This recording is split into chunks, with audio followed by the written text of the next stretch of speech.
अस्सलामुअलैकुम। आपका जो फर्स्ट ईयर का एक चैप्टर है, चैप्टर नंबर 9 और 11 का एक साथ ही टेस्ट है। चैप्टर नंबर 11 में से जो है आपके पास लॉन्ग क्वेश्चन आ रहे हैं, लेकिन चैप्टर नंबर 9 में से जो है ना आपके पास शॉर्ट क्वेश्चन आ रहे हैं। ठीक है जी।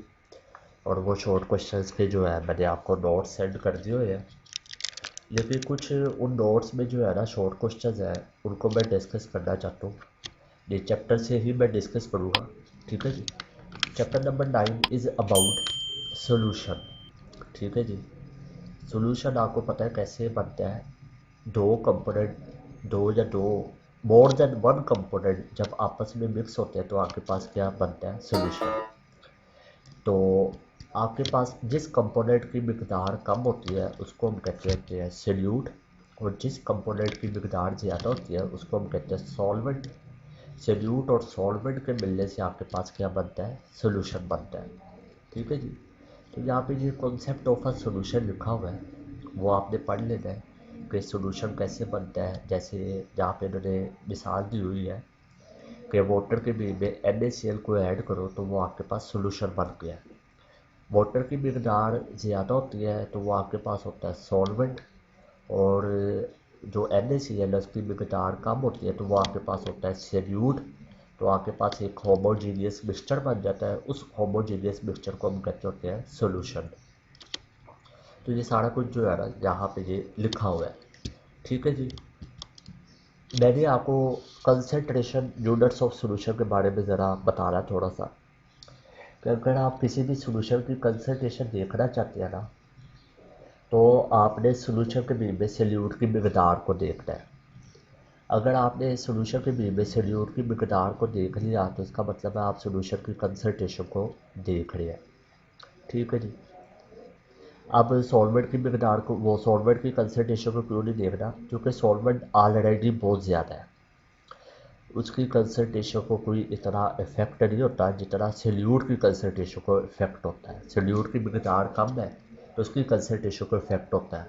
तो हमने पहले चैप्टर में पढ़ा हुआ है कि लिमिटेड रिएक्टेंट, जो चीज़ लिमिटेड हो ना, जिसकी मिकदार कम हो, उसके ऊपर हर चीज़ डिपेंड करती है, रेट, कंसंट्रेशन, वट एवर।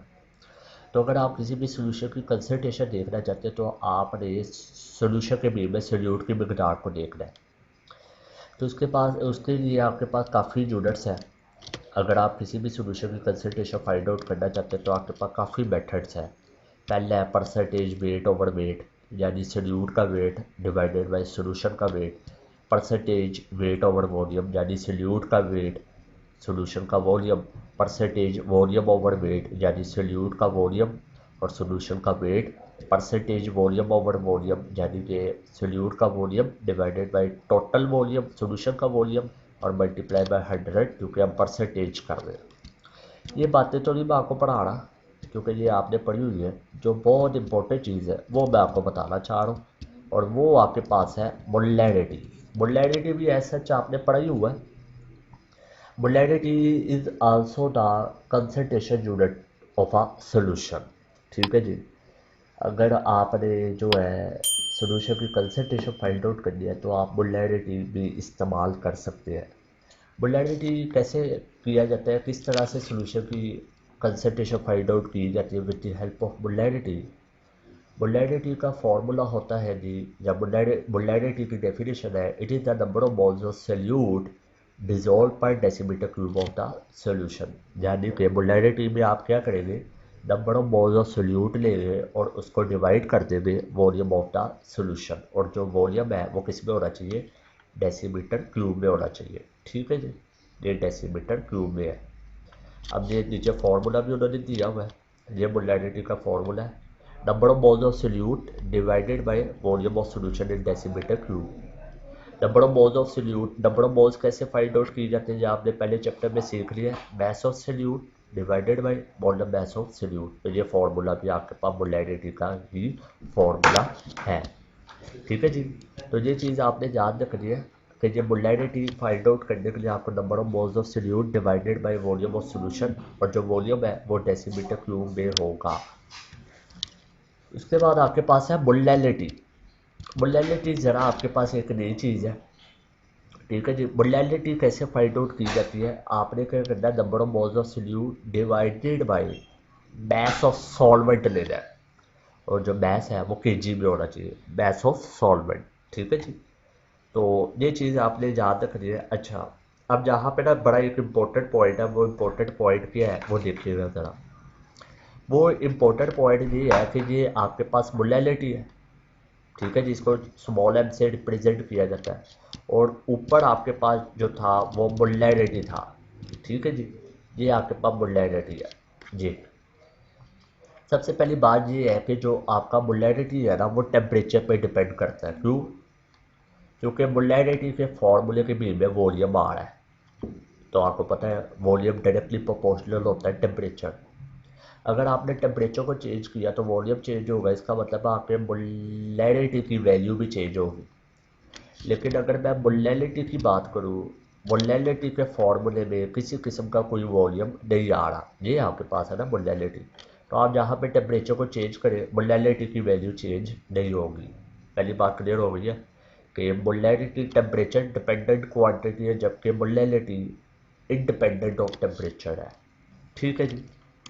उसके बाद उसके बाद अब हमने देखना ये है कि मोलैलिटी ज़्यादा डाइल्यूट है कि मोलैलिटी ज़्यादा डाइल्यूट है।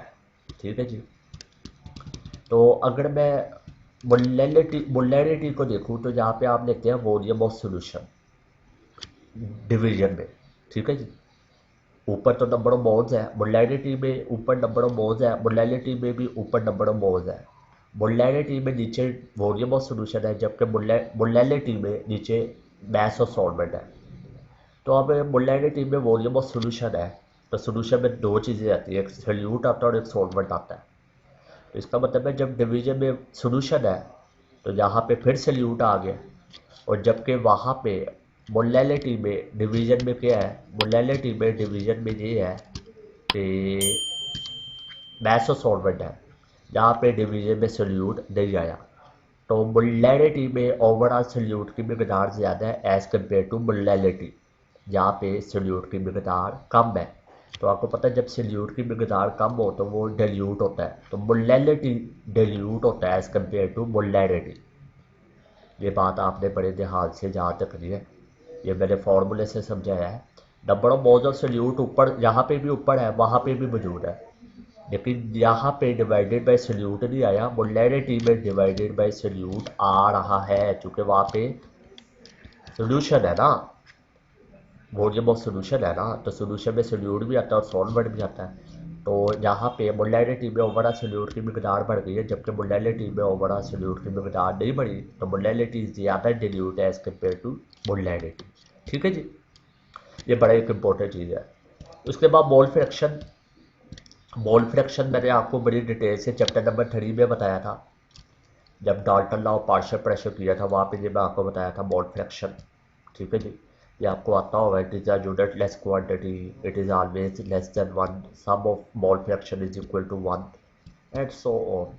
फिर एक और यूनिट है पार्ट्स पर मिलियन, ये भी बड़ा इंपॉर्टेंट यूनिट है, ये भी आपने याद करना है, ये आप पहली दफ़ा ही पढ़ रहे हैं मेरा ख्याल है। इसके अंदर हम क्या करते हैं, मास ऑफ सॉल्यूट लेते हैं divided by mass of solution multiply कर देते हैं 10 की पावर 6 के साथ, और पार्ट्स पर मिलियन कब यूज़ होता है, this unit is use for very low concentration of solution. जब सॉल्यूट की मिकदार बहुत कम हो एज ए इम्प्योरिटी हो, तो तब हम ये वाला यूनिट इस्तेमाल करते हैं, अदरवाइज नहीं करते। ठीक है जी। उसके बाद आपके पास जो मैं आपके साथ डिस्कस करना चाह रहा हूँ वो आपके पास एक टॉपिक है, that is ideal and non ideal solution. ठीक है जी। ये टेबल को आपने एज एन सी क्यू याद करना है, ये वाले टेबल को। ठीक है जी। Gas gas gas liquid. अब आगे मैं डिस्कस करना चाह रहा हूँ ideal and non ideal solution. जिस तरह हमारे पास आइडियल और नॉन आइडियल गैसेज होती है, इसी तरह हमारे पास आइडियल और नॉन आइडियल सॉल्यूशन भी होते हैं। वो कहते हैं जी, if the forces of interaction between the molecules of different components are same as they were in the pure state, they are ideal solution. ठीक है जी। यानी कि सॉल्यूट और सॉल्वेंट के दरमियान अगर कोई इंटरेक्शन नहीं हो रही तो वो आपके पास आइडियल सॉल्यूशन है, अगर इंटरेक्शन हो गई है तो वो नॉन आइडियल सॉल्यूशन है। ठीक है जी। तभी तो वो कह रहा है आर सेम, यानी कि जब सल्यूट की जो अपने साथ इंटरेक्शन थी और जो जो सॉल्वेंट की अपने साथ इंटरेक्शन थी वही इंटरेक्शन अपने साथ बरकरार है, तो आपका सोल्यूशन कहलाएगा ideal solution. If the volume of solution is not equal to sum of individual volume of the component then the solution is non-ideal। ठीक है जी। वो कहते हैं जी आपने सोल्यूट और सॉल्वेंट को मिलाया, फॉर एग्जांपल आपने सोल्यूट लिया 5 ग्राम और सॉल्वेंट लिया 5 ग्राम, दोनों को मिक्स करेंगे तो सोल्यूशन बनेगा 10 ग्राम का। अगर 10 ग्राम का बन गया तो आइडियल सोल्यूशन, अगर 10 ग्राम का सोल्यूशन ना बने तो वो नॉन आइडियल है। Ideal solution as zero enthalpy change as there heat of solution. वो कहते हैं जी आइडियल सोल्यूशन का कोई इंथाल्पी नहीं होता, जीरो इंथाल्पी होता है। क्यों? आइडियल सोल्यूशन में सोल्यूट और सॉल्वेंट की इंटरेक्शन होनी ही नहीं, पहले पॉइंट में जब हमने बात की है तभी उनका इंथाल्पी जीरो है। और वेरी इंपॉर्टेंट, अगर कोई सोल्यूशन राउट्स लॉ को ओबे कर रहा है तो वो आइडियल सोल्यूशन है, अगर वो राउट्स लॉ को ओबे नहीं कर रहा तो वो आपके पास है नॉन आइडियल सोल्यूशन। ठीक है जी। तो अब आपने जो है राउट्स लॉ को पढ़ना है, इसको समझने की कोशिश करनी है, तो मुझसे पूछना है, अगर ना समझ में आए तो ये बातें जो है थोड़ी सी मैंने आपके साथ डिस्कस करनी थी, जो कि मैंने आपके साथ डिस्कस कर दिया। तो कोई बात समझ में ना आए तो आप उसको मुझसे पूछ सकते हैं जूम मीटिंग में। तो ये चैप्टर नंबर 9 में से कुछ चीज़ें थी जो आपके साथ डिस्कस हो चुकी है। तो अब आपने चैप्टर 9 और 11 का टेस्ट देना है। चैप्टर नंबर 11 में से लॉन्ग क्वेश्चन आ रहा है और चैप्टर 9 में से सिर्फ शॉर्ट क्वेश्चन आ रहे हैं, तो वो आपने एक्सरसाइज के ऊपर फोकस करना है, एक्सरसाइज के शॉर्ट के ऊपर। ठीक है जी, अपना ख्याल रखिएगा। अल्लाह हाफिज़।